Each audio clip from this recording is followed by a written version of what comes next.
बहनों और भाइयों, आज हम सब खालसा पंथ के 326वें वर्ष में प्रवेश कर चुके हैं। कितनी गौरवशाली परंपरा के साथ आप चल रहे हैं। गुरु परंपरा गुरु नानक देव जी से प्रारंभ होकर के आगे बढ़ते बढ़ते और फिर शक्ति के ऐसे पुंज के रूप में पूरे भारत के लिए प्रेरणा का माध्यम बन गया, जिसकी मिसाल दुनिया में नहीं मिलती, जिसकी मिसाल दुनिया में नहीं मिलती। गुरु गोविंद सिंह जी महाराज ने तो विचित्र नाटक में अपने सब कुछ अपने बारे में, पूर्व जन्मों के बारे में सारा विस्तृत उद्धृत करके उन्होंने रख दिया। एक नई प्रेरणा है हम सब के लिए, एक नया प्रकाश है, और उस प्रेरणा और प्रकाश से जब भी हम प्रेरित होते रहेंगे, कोई बाधा हमारे मार्ग में कभी नहीं आ सकती। याद रखना, कभी नहीं आ सकती। हम आगे बढ़ेंगे, निश्चित ही आगे बढ़ेंगे, और इसलिए हमारा प्रयास होना चाहिए कि 325 वर्ष की शानदार यात्रा को, जिसने विपरीत परिस्थितियों में विधर्मियों का मुकाबला करते हुए न केवल अपने अस्तित्व को बनाए रखा, बल्कि देश और धर्म की रक्षा करने के लिए उन पूज्य गुरु परंपरा के आदर्शों का अनुसरण करते हुए उनके विजन को जमीनी धरातल पर उतारने का काम किया। आज भी एक शानदार यात्रा के साथ आगे बढ़ रहे हैं। चुनौती हमारे सामने अब दूसरी प्रकार की आई है। मैं पिछले दिनों सुन रहा था कि तराई के क्षेत्र में भी और पंजाब में भी धर्मांतरण की घटनाएं बढ़ी। क्या ये हमारे लिए चिंता का विषय नहीं है? गुरु गोविंद सिंह जी महाराज ने तो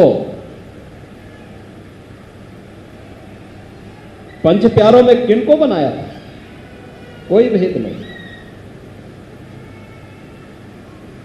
आज भी जब हम लोग कहीं जाते हैं, कोई व्यक्ति कितना भी बड़ा शहर हो, कितने भी लोग आ जाएं, भले ही अन्य जगह कोई उसको लंगर मिले न मिले, लेकिन गुरुद्वारे में उसको लंगर छकने के लिए जरूर मिल जाएगा।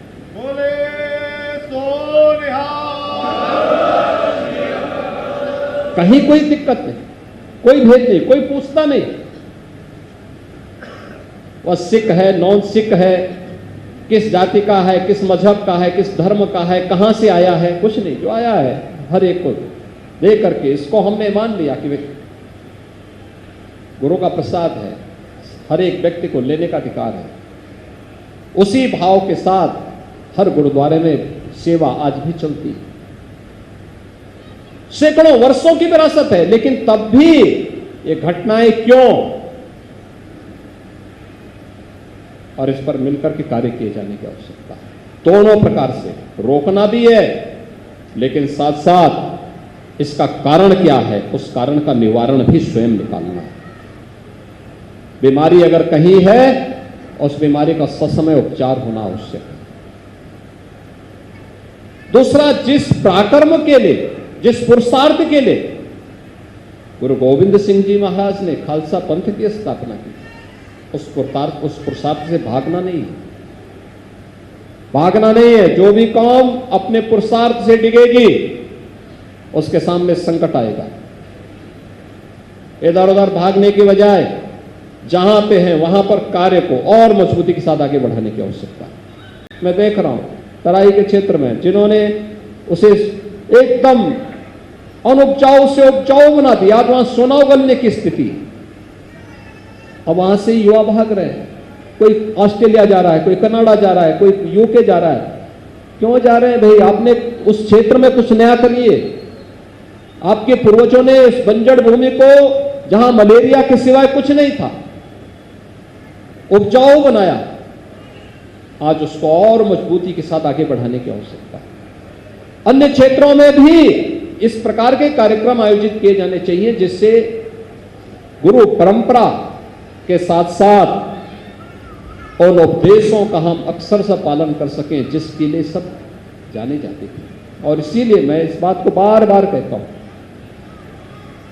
कि हमें गुरु परंपरा के आयोजनों के साथ सभी लोगों को मिल करके उसे आगे बढ़ाना चाहिए, भव्यता के साथ आयोजित करनी चाहिए। नई पीढ़ी के लिए एक नई प्रेरणा और प्रकाश का कार्यक्रम ये बन सके।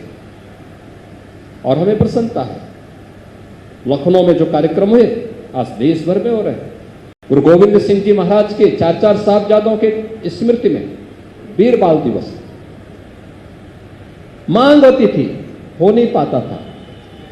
एक बार जैसे ही मुख्यमंत्री आवास पर होना प्रारंभ हुआ और उसके बाद आदरणीय प्रधानमंत्री जी ने 26 दिसंबर की तिथि वीर बाल दिवस के रूप में पूरे देश के अंदर घोषित कर दिया। ये आकर्षण था, किसी को भी इससे पहले जवान पे तो सबकी थी, लेकिन कोई उस आयोजन के साथ नहीं जुड़ पाता था। लेकिन आज पूरा देश जुड़ता है, नौजवानों के मन में भाव आ गया है। गुरु गोविंद सिंह जी महाराज के 4 साहबजादे सरहिंद के लिए कैसे इन्होंने अपने आप को बलिदान किया, यह आज हर नौजवान की मुंह पर आज शब्द निकलते हैं। और इसीलिए हमें इन कार्यक्रमों को एक नई प्रेरणा के साथ जोड़ा है, एक नए कंपटीशन के साथ जोड़ा है। और गुरु तेग बहादुर जी महाराज की 350वीं शहीद दिवस का कार्यक्रम है, इस वर्ष पड़ रहा है। कार्यक्रम भव्य हो, मेरे साथ 2 बार बैठक हुई है। जल्दी से कमेटी अपनी रणनीति तैयार करके आगे बढ़ाए। राज्य सरकार के स्तर पर क्या क्या कार्यक्रम होने हैं, कहां कहां पे सहयोग की आवश्यकता है, पहले से ही अपनी पूरी कार्य योजना उपलब्ध करवा देंगे।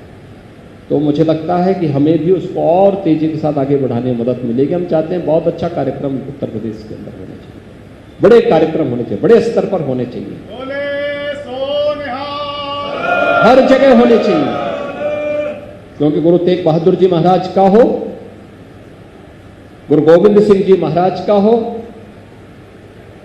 गुरु गोविंद सिंह जी महाराज के 4 साहबजादों का हो, सिख गुरुओं का हो, या देश और धर्म की रक्षा करने के लिए सिख योद्धाओं का बलिदान तो उनके लिए, अपने परिवार के लिए नहीं था, उनके लिए स्वयं के लिए नहीं था, इस देश और धर्म के लिए था। और देश और धर्म के लिए हुआ कोई भी योगदान वह व्यर्थ में नहीं जाना चाहिए, पूरे समाज को जोड़ने का माध्यम बनना चाहिए, पूरे समाज को उसके साथ जोड़ करके हमें आगे बढ़ाने की आवश्यकता है।